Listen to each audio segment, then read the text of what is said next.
Hi, welcome to the Access to Inspiration podcast, the show that generates free energy by providing you with inspiration. I'm your host, Sue Stockdale, and I'm delighted to bring you another episode in Series 8, which focuses on the theme of making an impact. If you haven't yet checked out our impact report, you can find it in episode 57, where you'll hear from listeners about the effect that this show has had on them and the inspiration it's provided. Today, I'm talking to two inspiring people, Zach Moreno and Rock Felder, co-founders of SquadCast. It's the remote recording platform for content creators. We use SquadCast to record this show, so I was delighted to speak to them to discover how they create impact. And I learned it wasn't only because they keep innovating in their sector using technology, but perhaps more interesting for me is I discovered how they lead their team to make an impact. In particular, how their values of listening, transparency and flexibility show up in how they work. Welcome to the podcast, Zach and Rock. It's great to see you both today. Hey, Sue. Thanks for having us. Yeah, appreciate it. I'm delighted to be on the other side of the microphone today because the last time we all spoke together, you two were having a conversation with me on your Between Two Mics podcast a while ago. So it's lovely to me to be able to turn the tables on both of you today. The first thing that's curious in my mind is, how did you come up with the name SquadCast? Yeah, I appreciate you coming on our show. That's a great episode. And check that out for some of Sue's story as a podcaster. But the name behind SquadCast was interesting. We had the idea before the name to help podcasters collaborate and record studio quality content remotely from anywhere in the world. And we wanted a name that I've heard people since coming up with it tell me that it passes the caveman test. I don't know where that term came from, but kind of like when people hear that name, does it actually communicate something about what's meaningful about the work that you do? And SquadCast was really, it was a short list of trying to come up with words for our company that help our mission to amplify collaboration and how we help people do things. And that's where the name SquadCast came from. It also rhymes with podcast, so that's really cool. And is something that I wasn't very sold on right away. So the team helped me gain confidence in it as we kept using the name more and more. It just kind of stuck, and I love it 5 years later today. So I'm really grateful we could come up with a name that works. Well, it's certainly easy to remember, Zach. I definitely agree with you there. And it leads me on to then thinking about, how did the two of you get into business together then? Because sometimes finding a really great co-founder or partner to work within a business is one of the biggest struggles that many entrepreneurs have. How did it work for both of you? Well, we've known each other for many years now. We've known each other since high school. So kind of growing up in those adolescent years and then going through university years, kind of finding ourselves as young adults and then growing into more professionals and now adults. We're in our early 30s. Zach just became a father. So we've gone through a lot of different patches in life together. But I think the thing for me that made it really easy to get excited about getting into business with Zach was just knowing that he was the type of individual that anything he put his mind to, which was almost always very ambitious and sounded kind of wild at the time, he would accomplish. And I fancied myself as being someone similar, that I put these really high expectations, always found myself like raising the bar. I'd set these goals that I thought were high milestones and didn't expect to actually accomplish them. But I thought, well, I want to try. And then I'd reach it and then I'd have to reset and rinse and repeat that process. And so I wanted to start a business. I didn't necessarily want to be my own boss, but I wanted to be a part of building something at the ground level. I really like the team aspect of a startup. It feels very similar to team sports that I played back in middle school. And so just being a key contributor to building something special where everybody has their own talents and experience and can add that and create something truly special was always appealing to me. And so when Zach approached me about the idea that later became SquadCast, it was easy to get excited about because I knew he was going to accomplish whatever he set his mind to, like I said before. But then the idea being rooted in podcasting, something that I was like a big fan of on a personal level, something that I had a connection with and was surprised at how it was not mainstream and how unfamiliar people were with podcasting just on the name alone, let alone like what the shows were, what the content was, stuff like that. So I figured it was inevitable that it was going to become more mainstream. And so us playing a role in helping those creators create that content just sounded like a no-brainer and something really fun to pursue. Just want to pick up on that question about collaboration. You already mentioned, Zach, that your mission is to amplify collaboration. So I'm wondering how both of you role model that together. If you're collaborating as a team, how does that show up in how you work together? Yeah, and it also builds off of what Rock was saying, is that our skills are complementary to each other. We don't have a lot of overlap in kind of our more formal technical background and training. And that's, I think, really key to a lot of startups that I've come to meet the founders of and talked with them about their stories. So the fact that that just kind of came natural to us and it worked out that well, I think that sets up the foundation of like collaborating and respecting each other's skills and learning from each other while not necessarily trying to go out of your lane where it's like, I shouldn't necessarily be doing our finances or our accounting. And Rock trusts the prowess of our engineering capabilities. And we learn a lot from each other in those roles.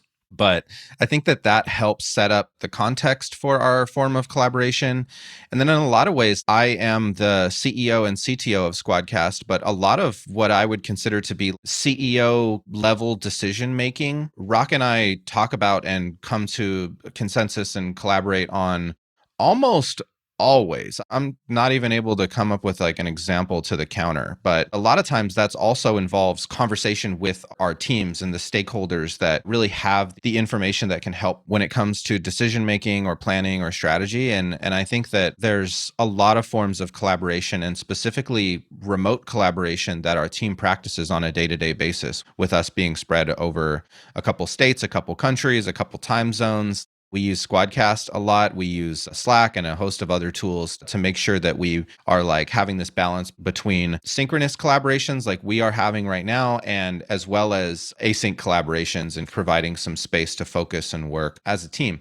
So that's really something that, yes, it's our mission, but it's something that we also practice in our culture. It's good to hear that perspective from you, Zach. Would you agree with that, Rock? That does collaboration look the same to you? Yeah, I think if I had to sum it up into one word, it comes down to trust. Like Zach said, they put a tremendous trust in me to handle the finances, but we trust each other on all the different departments or aspects of our business, whether it be support or marketing or community. And like Zach said, a lot of it is we're just looking for the best idea to win. It doesn't matter who it comes from. It doesn't matter how we get there. It's just all about like, what's the best thing for the business? And that includes customers, all the other stakeholders, our employees. And so, yeah, I don't think there's been any like major disagreements. Like there's been certainly positions different team members will have and a certain position wins. But I think it's because usually the winner, if you will, if there is a winner in that decision-making process, they're just more passionate about it, or they have a better case for it, or they're just able to win over and build in some type of compromises to the decision making. So I think that's how we do it, because it's not something I would have expected or I've ever seen play like in any other circumstance but here. But I think it's because we all trust each other. I would add in something else from the perspective that I've gained as a guest on your show and just as a user of SquadCast ourselves to record this podcast series. Please do. I kind of see you both role modeling listening. And I know that might sound corny because we're talking about podcasting. I think it comes out in what both of you have just said, that you're not coming at this by saying, we have the right answer and we're going to just plow ahead. I really get the sense that both of you are listening to stakeholders, to one another, to the wider world, and that you're allowing that also to drive how the business moves forwards. What do you think? Absolutely. Absolutely agree. And I mean, it almost works against us sometimes because too many opinions, too many voices, stuff like that. But we think that it helps, and it's our job to distill and synthesize where our heading is from all that information. So that can feel sometimes it's a lot of different options to consider depending on the circumstance. But I do think that it is also worth noting that it's our leadership style to empower other people to lead. And a lot of times, if I don't say something, it can be assumed that everything is decided by the CEO. I don't know. I just feel like it needs to be explicitly said that, like, going into this conversation, this is a decision we need to make, and we're empowering this person to make the decision. And then they will practice some of these things, and we will practice it alongside them and provide any guidance that is helpful. And that's almost always worked. We trust our people. They're great and they're all growing as leaders. And I frankly learn a lot from them. So it's really beautiful to see that kind of growth from all the different people on our team. And I was just mentioning to Rock off air a minute or two ago, Zach, that I think I see SquadCast as a really values-led business. And the reason I say that is because the two of you really are accessible. You make an effort to engage with the wider world. And my sense is that the values that are important to both of you and the values of the business really drive things forward as well. Would you agree with that or not? Absolutely. And I mean, you have noted listening, transparency, accessibility. These are some of our literal values that we have for our team and our culture. So to hear that you have experienced our behavior following through and practicing those is really music to my ears, and is some sort of validation that what we're doing is working in at least some ways, and is something that it's important to me that we all engage in listening and transparency in these things that I mentioned, because it is who we are as an organization, as a group of people. So that's a growing list. And occasionally we'll have members of our team propose like an additional value that is either seems obvious as soon as they say it, or is sometimes less obvious. Over the holidays that we got one of those new. So I'll keep you in suspense for now on that, because we're still working through the process, but we definitely value our values, and it's key to who we are. It was mentioned at the outset as well that you're always trying to you're developing, you're continually changing. And I know you've had a new update recently that SquadCast is available on a wide range of platforms now, including Safari. And for those users of Apple products and mobile devices, they can get a hold of it there as well now. Is that right?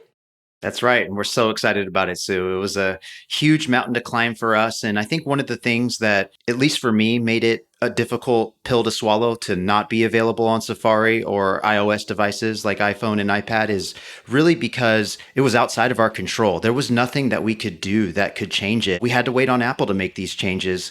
And that was really tough, not just because we couldn't offer something that we wanted to offer, but then also the perception was a hit on SquadCast as like a brand. Like, why aren't you on Safari? Why don't you function on iPhones or iPads? Like, that was our decision, which it wasn't. So just super excited that we can finally offer that and just be, like Zach said, available and accessible across all these platforms. We're the first to do that. So very proud of our continued record of being innovators. And even though others will follow, I think us pushing the boundary forward is something that, much like you said, our values first approach, values based approach, like that's one thing that can't be copied. I think our attitude and approach and tenacity for solving problems in an innovative manner, that's another thing that differentiates us that's going to be hard to copy. Well, one of the things that in the title of our podcast is the word inspiration. And I think inspiration can help anybody to come up with new ideas, be creative, and push things forward in a different way. So what inspires, or who inspires both of you? Not to sound corny, but Zach inspires me. The company I keep inspires me. My team inspires me. But one example I'll give you. So I'm sure like everybody else, the start of the year, you come in with a lot of ambition and you're just going to conquer the world. This is going to be the year that you kick butt, right? So I was no different. I was starting off the first week of January like that. But I was also like, okay, how am I going to summon this kick butt attitude, but also sustain it over the long term? And then I saw our team members starting to schedule things like 2 quarters away or whatever, just to see how long-term thinking their minds are. And I'm just like, I don't need to look any further for inspiration. I get it from my team. So that's my answer, Sue. What about you, Zach? Thank you for saying that. You inspire me as well. And what I'll add is that I often think about my grandparents and my family, that the work that they did compared to the work that I have the privilege of doing. When things get hard, it always makes whatever my hard problem of the day seem super trivial compared to like working in the fields or really doing things that aren't necessarily creating generational wealth. And it's really hard manual physical labor for making the best of their situation. And I have this immense privilege of creating an asset that does build wealth and that is solving really challenging problems for a large group of creators. That is kind of core to my personal mission, is to connect creatives. SquadCast is the best way that I found to do that. And I'm incredibly grateful that they made those sacrifices and did those hard jobs so that I can sit here and focus on a different kind of hard problem and grow something new. And I bet that having a child now, Zach, as well, perhaps has shaped your view of work and life in a different way as well. How's that changed you, if at all? It's definitely added a different relationship to time, which time is already a warped thing inside of a startup. I like to call it a roller coaster time machine. And then to grow our family with a new baby, Sagan, is something that I didn't quite understand before how my time would change. But I feel that it has added perspective for me to not just succeed because it'll be cool or something like that, or that I'll achieve something that was on my bucket list. I'm like, it sounds kind of contrived, but what's my legacy going to look like to him or them?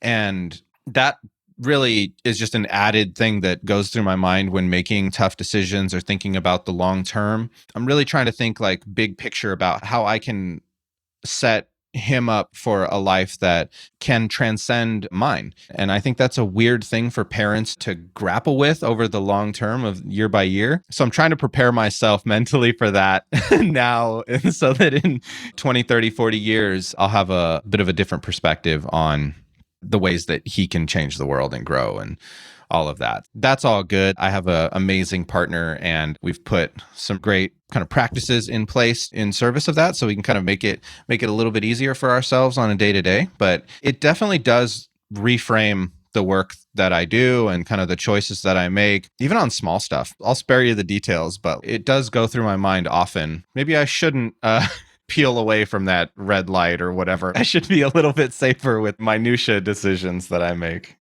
Well, it's giving you a different context. I love the way that you use the word legacy, because many of the guests that we've interviewed so far in this series, I'm always asking that question to find out what people see as being their legacy or their bigger purpose. And it's great to hear you using that word as well there, Zach. I guess that might mean that Rock can get in touch with you in the middle of the night then, if you're up doing a baby care or whatever at that hour. Maybe there's a different time scale now, Rock, that you can access Zach's time. Well, this is one of the parts where we complement each other, because he tends to be a night owl. I'm an early bird, so I will be sleeping, but I'll be up a little bit early, perhaps. Fair enough. Now, for our listener that may not be familiar with the intricacies of, let's say, SquadCast over other platforms, one of the things that I often am asked by users or people that I'm engaging with is, well, why are you using a platform like that and not just Zoom? Because that's something that's really easy for everyone to get a hold of. And at the risk of getting too technical, I think there's probably some value in helping just the listener understand what is the difference and why, therefore, the service that you're offering is different to the likes of Zoom. One mental model that might be helpful, it's like, it's a little bit different to like walk into a phone booth and call somebody and have a conversation than like walking into a recording studio and having that same conversation. Yeah, you can have a conversation and information will be exchanged, but the constraint of wanting to create content and grow a show and monetize or add value in different ways, the quality of what you're creating becomes more of a focus, and how people sound and look in the audio and video that we help them create really adds concrete value to the credibility of the speakers, the people you're helping to lift up and share their story and inspiration for your listeners in this case. So that is how I think about it. There's a bunch of technical details about how we do that, but I think it's that shift of focus. Like, okay, Zoom has recording. Yes, but it's more for the people who were out sick or the person who needs to get that information like async. That's really different than wanting like millions of people to listen to it for hours of their day, right? And thinking about that as like the quality of the product versus a way to have a conversation. So looking ahead in terms of the future, tech moves at such a pace. I dare I even ask the question, 3-5 years down the line, where do you think podcasting is heading? Yeah, I think that's what's so exciting is it is starting to pick up momentum. And when, I was originally talking about us getting started in 2016, where podcasting was not very mainstream, it seems like it's moved more mainstream now, especially this last year, 2021, I feel like was the year where podcasting broke into more of pop culture. Like I'm seeing a lot more characters in TV shows and movies having podcasting a career, or there's like a podcast element to the show. And I get excited every time because I'm like, we made it. But then it's like, yo, how many times are you going to say this? Because it just seems to be kind of normalizing, which I think is a good sign. And I think that's what we're approaching, is it's just going to be a normal thing. I think it's similar to how companies and individuals all more or less have some type of social media presence. I think the next step, especially for organizations, is to have more of a media presence when it comes to high quality podcast productions, high quality YouTube videos or videos of any sorts, really, because it's just a great way for them to build connections with their audience, have their own voice, similar to what Zach and I are just naturally doing with being the faces of SquadCast. These companies are trying to do that and through storytelling, really. And so I do think that it'll become more of just everywhere, really, and just a great way to build authority and build relationships with people. And it's so crazy to me that even if you look at the amount of ad revenue that's expected to be spent this year, it's still like a tiny sliver of radio. And that's not like the true measurement of podcasting versus radio, or they're not necessarily opponents of each other, but I do see that as a good metric to see where we are at in the space. And I think podcasting will take that over too. Yeah, I agree. It'll take it over because of the targeting that advertisers can do compared to radio. But we're not there yet. So a lot of headroom to grow. What I see happening is as organizations continue to grapple with this remote, hybrid, whatever you want to call it, work setup these days, the need to communicate within and outside of the organization with still being hybrid or remote. I think a lot of things were put on pause or put on hold, but you can't pause an initiative indefinitely, right? So I think that's kind of things that organizations are grappling with, and they'll need to find ways to collaborate. And I think that podcasting is a way to do that, both in like synchronous conversations like we're recording right now, but then also providing an experience for their teammates or their employees or their stakeholders to listen to things async, I think is a great way to spread information, whether that's building loyalty and telling stories with customers or internal dialogue about where we're headed over the course of the next year, the next quarter, whatever. So I think that podcasting was outside of that for a long time. It was like having conversations and my audience is somewhere else. But with these organizations, it's like, you know who your audience is. It's a fixed size. Like you're not necessarily worried about growth in those situations. You're worried about engaging with people and getting those stories out. So I think that that's something that the hybrid work environment will require. So podcasting really serves that need in new ways, in addition to all the other things that Rock mentioned and other people are working hard to create the future that we're talking about today. Well, one of our guests in a recent podcast that we did talked about within her hospital that, a very small proportion of people were reading email now in terms of corporate communication. And she was going to be experimenting with podcasting as a way of reaching that audience in a different way. So I think the future is boding well for SquadCast, no doubt, to claim its space as the industry develops going forwards. And if people want to find out more about both of you and SquadCast, how might they do that on social? We are everywhere at SquadCast FM, and then our website is squadcast.fm. I'm Zach in Space on Twitter.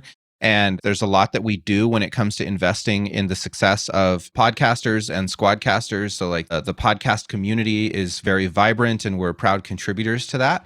So wherever you're at in your podcast journey, even if you are solo recording not in the cloud, we are invested in helping podcasters succeed and grow in the ways that we've discussed, and even open to ideas that are new opportunities to grow. So yeah, come to one of our events, grow with us and all that stuff. That's all easy to find on the website and on social.